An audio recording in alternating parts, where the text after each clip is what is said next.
Hello दोस्तों, विशिष्ट short hand channel पर आप सभी का बहुत बहुत स्वागत है। प्लीज़ चैनल को लाइक, सब्सक्राइब और शेयर करें ताकि नई नई डिक्टेशन आप सभी तक जल्दी जल्दी पहुंच सकें और जल्दी से जल्दी आप सिलेक्शन पा सकें। स्टार्ट। अध्यक्ष महोदय, दल बदल विरोधी कानून से संबंधित बिल जल्दी ही सदन में लाया जाएगा। सरकार इस बिल में विरोधी दलों और संबंधित संस्थाओं से भी विस्तार से विचार विमर्श और बातचीत कर रही है। जब नई सरकार बनी तो उसने इस दिशा में सबसे पहला कदम दल बदल विरोधी कानून बनाकर उठाया। जैसा कि आप जानते हैं कि दल बदल की प्रवृत्ति हमारी राजनीति में एक बीमारी बन गई है। इससे कोई भी दल अछूता नहीं रहा है। मतदाताओं को दल बदल के द्वारा समय समय पर धोखा दिया जाता रहा है। मतदाता यह देखता रहता है लेकिन वह कर कुछ भी नहीं सकता। दल बदल विरोधी कानून लाकर सरकार पूरा प्रयत्न करेगी कि लोकतंत्र को स्वच्छ, स्वस्थ और मजबूत बनाया जाए। महोदय, सबसे पहले मैं यह स्पष्ट करना चाहता हूँ कि यह कानून किसी भी तरह के राजनीतिक लाभ के लिए नहीं है। इसका राजनीतिक लाभ बिल्कुल नहीं उठाया जाना चाहिए। कुछ लोगों में इस बारे में आज भी संदेह है, लेकिन मैं चाहता हूँ कि वे अपने मन से संदेह को हटा दें। हो सकता है कि इस कानून में कुछ कमियां रह गई हों।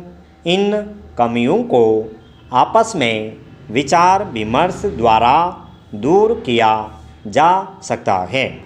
जगह खुशी की बात है कि आज सत्तारूढ़ दल और विरोधी दल सभी चाहते हैं कि दल बदल विरोधी कानून पूरी तरह से प्रभावी बने और इसका निष्ठा से पालन हो।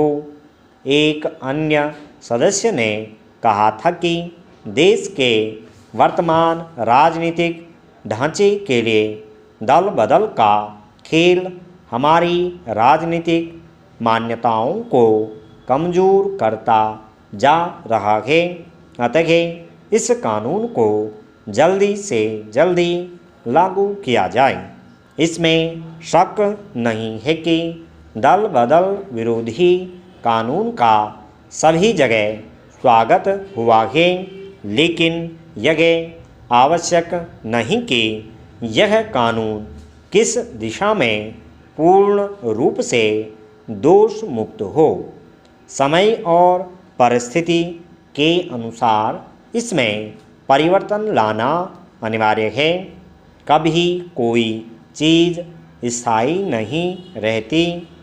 एक अन्य सदस्य ने कुछ दिन पूर्व सदन में इस संबंध में जो विचार व्यक्त किए थे वे विचारणीय हैं। अतः मेरा सरकार से अनुरोध है कि कानून को अधिक प्रभावी बनाने के लिए सभी दलों की एक बैठक बुलाई जाए ताकि इस प्रश्न पर विस्तार से विचार किया जाए। सभापति महोदय, अगली पंचवर्षीय योजना पर अपने विचार प्रकट करते हुए मैंने भ्रष्टाचार को समाप्त करने की ओर सदन का ध्यान आकर्षित किया था। मेरा यह मानना है कि यदि इस देश से भ्रष्टाचार दूर नहीं होगा तो हम अपने उद्देश्य में सफल नहीं हो सकते और न ही अपने लक्ष्यों को प्राप्त कर सकते हैं। आज तक जो होता रहा है उसमें एक सबसे बड़ी बाधा हमारे सामने जगह आई है कि अधिकारियों का ध्यान गांवों की ओर नहीं है। उनका ध्यान शहरों की ओर अधिक रहता है और यही कारण है कि देश की 80% आबादी जो कि गाँव में रहती है की तरफ वे उदासीन रहते हैं।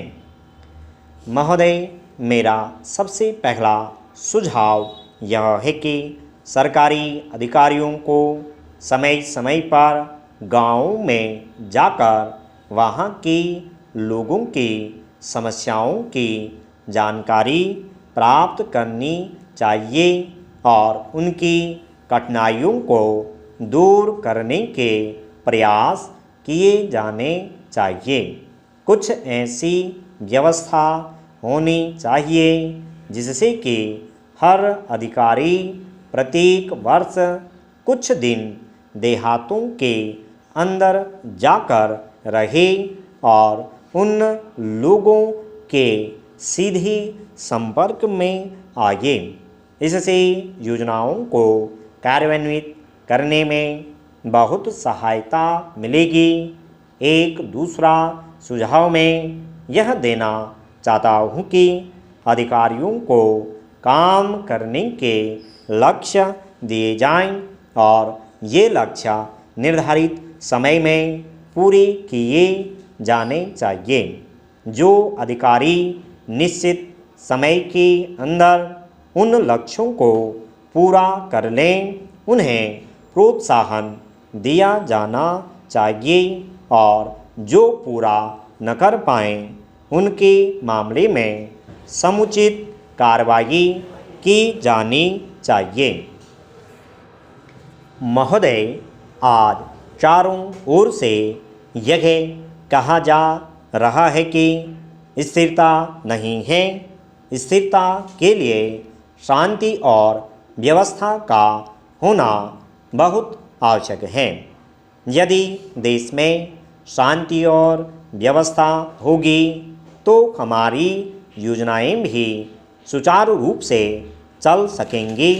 हमारी जो शक्ति आज शांति और व्यवस्था स्थापित करने में लगती है उस शक्ति का प्रयोग हम अपनी योजनाओं के काम में लगा सकते हैं। हमारा अनुभव बताता है कि इस देश में किसी एक आदमी या दल की मनमानी नहीं चल सकती और उसे चलने भी नहीं देना चाहिए। महत्वपूर्ण निर्णय जनता की इच्छा के अनुरूप ही होने चाहिए। जहाँ तक दूसरे कार्यक्रमों का संबंध है उसके लिए आवश्यक है कि सभी दल इस मामले में आपसी सहयोग के साथ निर्णय लें, अन्यथा देश में अशांति अव्यवस्था हो सकती है। इसलिए यह अत्यंत आवश्यक है कि इस बात को पूरी गंभीरता से लिया जाए। स्टॉप।